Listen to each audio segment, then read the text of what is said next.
Hello, welcome to Beth Roars, where we look at your favourite singers to find out what makes them them.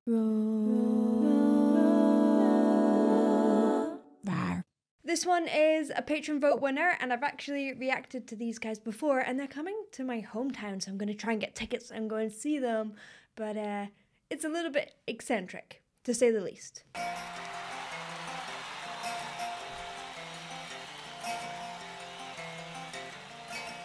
Really don't mind if you sit this one out. My words but a whisper, you definitely say shout. Ooh, is he dressed like Scottish? I may make you feel, but I can't make you think. Your sperm's in the gutter, your love's in the singing. Why do I feel like he's lulling me into a false sense of security? There's like the little moments like that stab in the instrumental. I mean, he's already talked about sperm, so you know. And he has his lovely Scottish hat. But talking about vocals, I love his tone. It's so balanced. He has a bit of forward placement, which to singers just feels like the resonance, the buzziness of the sound is at the front of your face. And this can happen in a couple of different ways. It can happen with the air traveling up through your nose, or it can happen through twang, which is when your vocal tract narrows a little bit above your vocal cords. Now, we can't really feel it. Often all we can feel is that forward placement, and I think what he is using is twang. He also is super relaxed. You can really hear his accent. Although he's originally from Scotland, he grew up in England, and you can also hear how agile he is with his voice. He's got all those little kind of English folk ornaments in there. Saw you riding your sails over the fields, and you make all your animal deals, and your wise men don't know how it feels to be thick as a brick. Very kind. Okay. Scottish. See? And the sandcastle virtues are all swept away. Hey. In the tidal destruction, the moral melee. Hey, hey, hey. The elastic retreat brings the close of play. Hey, as the last wave uncovers the newfangled way. Hey, hey, hey. I love how he is, he's just playing. He's just playing with the accent. He's playing with the placement. Sometimes he's making it more nasal. Sometimes he's taking that off and making it warmer with the textures, even adding those little fun hey-yays at the end. Oh, also, by the way, you will probably see in the video that it has this kind of newspaper shell to it. So the St. Cleeve's Chronicle, and actually when you bought your record, then it was in the shell of this newspaper when you used to get it.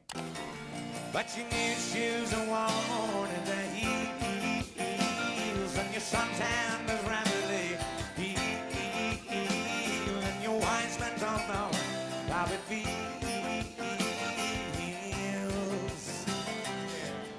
to be thick as a brick. It's just really solid singing so far.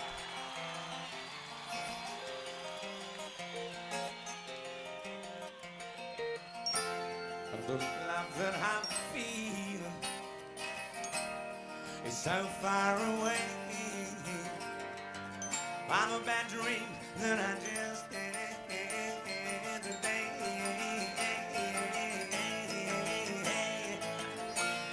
And you shake your head, yes, and said it's a shame.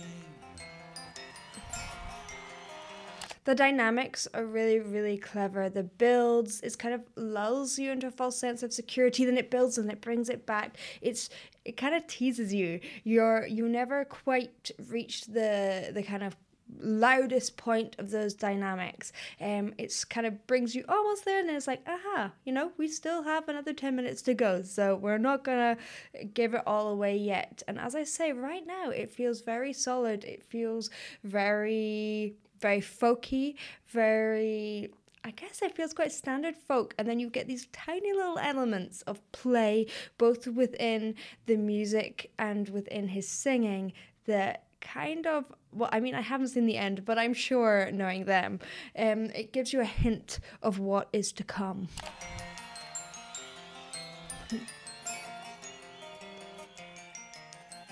I love the xylophone in this. More xylophone and music. Here we go. See, there is something on with her dancing fed to fight. Right. Battle black heads on his shoulders, and they praise him, shout in the night. But make a man of him, but you turn right, and teach him to play Monopoly on a singing rain.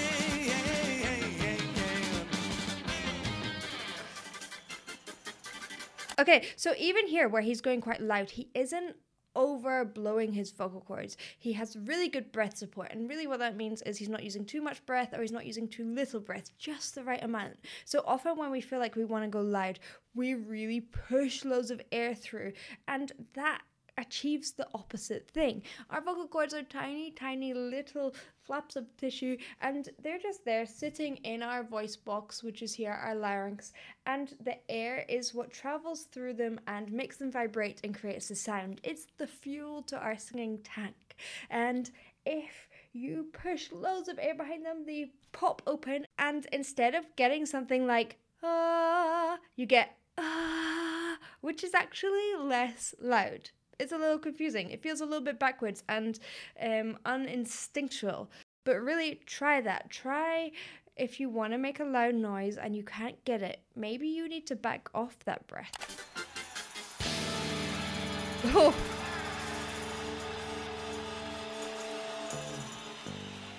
Okay. A musical journey.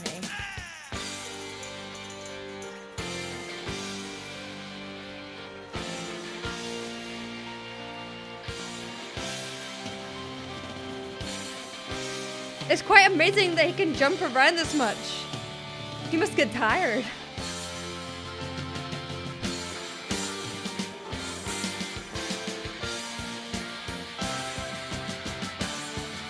Oh, here comes the flute.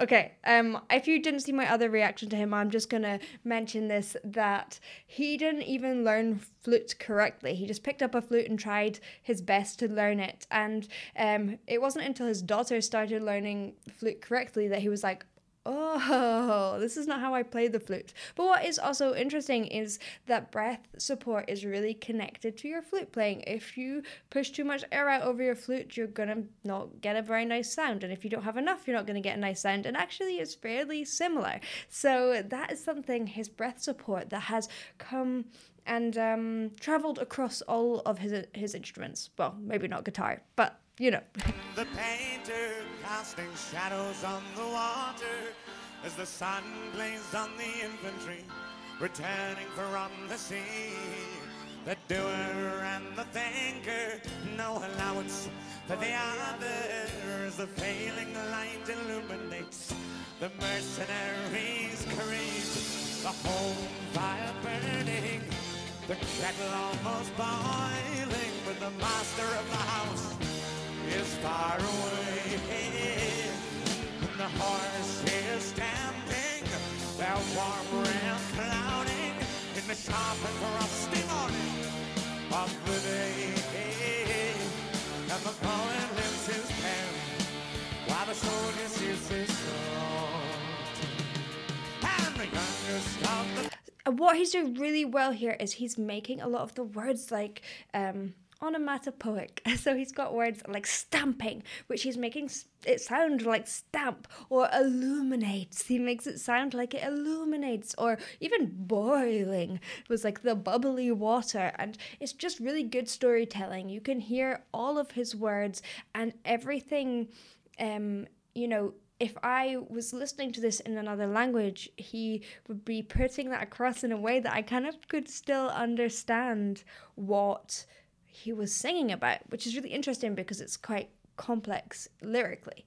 And it's something that is kind of interesting because everyone has their own take. Like illuminates to me is that, but to someone else it could sound different. But I feel like we can always, or most of us can pick up on what another person is meaning by how they say it or how they sing it. family is moving with authority, building castles by the sea. It bears a tardy times to watch them on the sun. Ooh, oh, oh,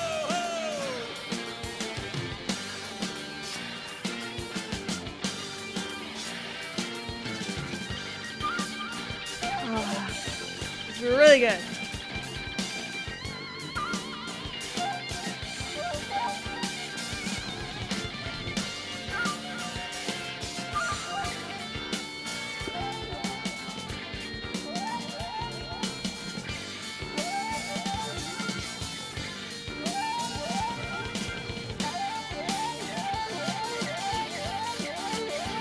It's like being in a submarine. It's amazing.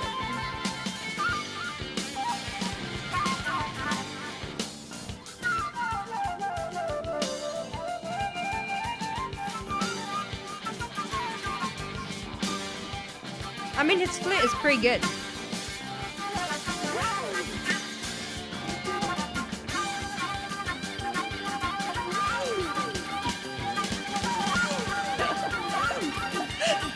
It's so dramatic.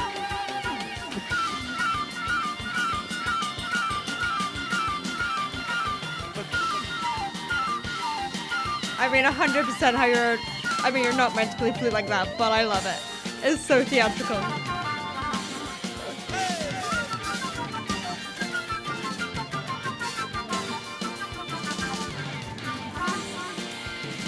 He puts Anchorman to shame. What I really love is how he is kind of singing through his flute as well. And that's something that's become more and more popular. If you look up beatbox flute, there's loads of YouTube videos. But, this guy could be the original. And he's just so inventive. And I love how he's also able to move around so much and breathe so well. Now, people often say you have to stand in a very specific way to be a singer. And there's something to be said for that. Bad posture really does affect your breathing. But you can see here, his posture is great. And he can move around really quickly. Because you know what? Dancers can dance and sing at the same time. So it is really possible. It's just making sure that your posture is good, maybe around your shoulders, that upper spine, but you should still be able to move and breathe at the same time. And if you have worked on your breath support and have efficient breathing, it is possible, and a really high level of fitness as well.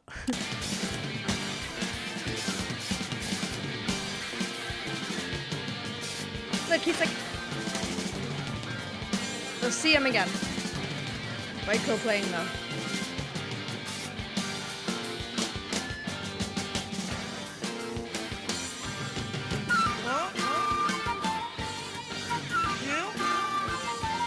To be fair, his flute posture isn't ideal.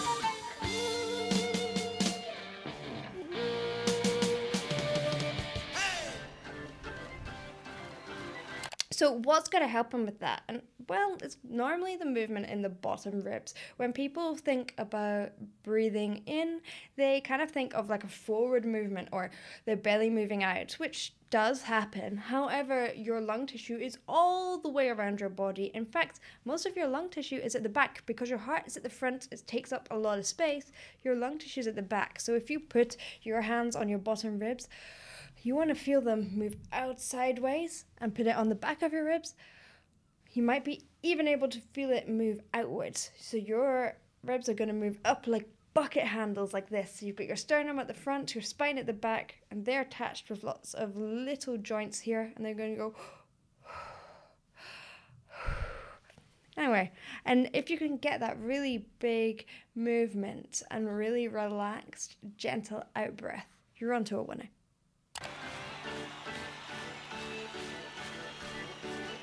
Ooh, I feel like I'm at the seaside in like Norfolk. It's that organ sound.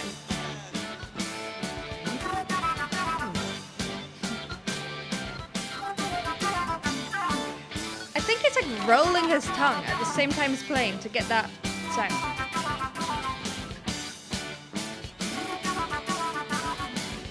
It's cool.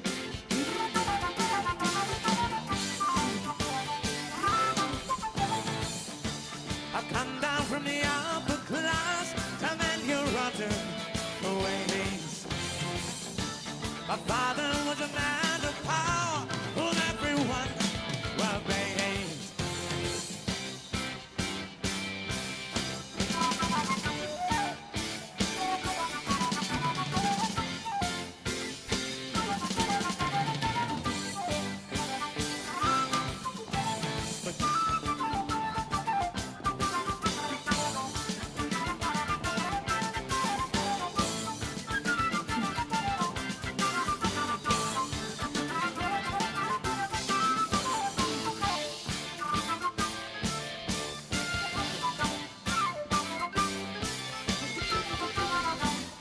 Someone said on the earlier video he often stands on one leg.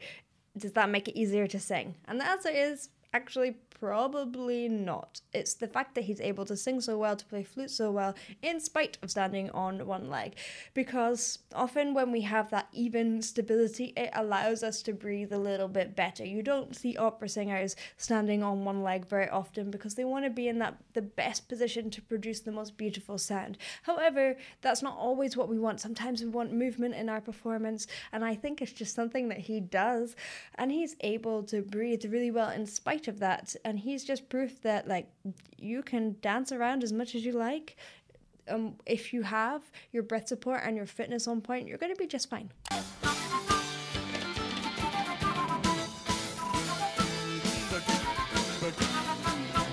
I love that. It's like little drum beats. He's using the flute as percussion.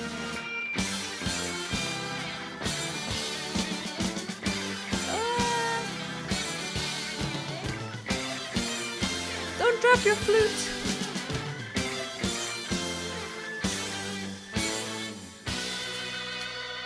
Do you think he has an expensive flute? I hope not.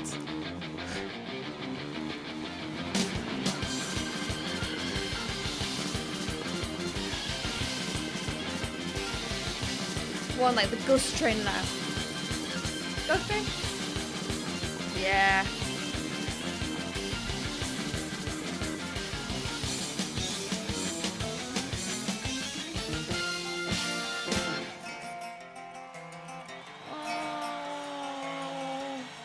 Back to the beginning. Saw you ride yourselves over the fields. Oh my goodness, that was such a wonderful and unexpected transition, how he just came out of all that kind of chaos, which was wonderful. And you may call your animal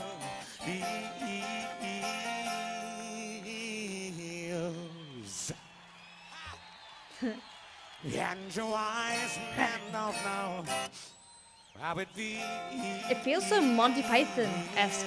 I don't know if he's influenced by them. Yes. Oh, to be thick as a...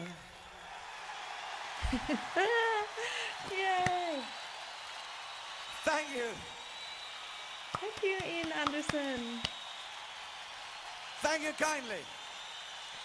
He's so British. He's so English. feel like that is absolute genius. The way that you transition through all these different feelings and emotions so seamlessly.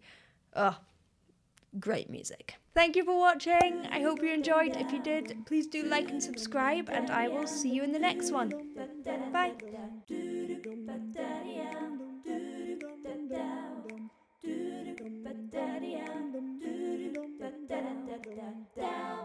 Bye.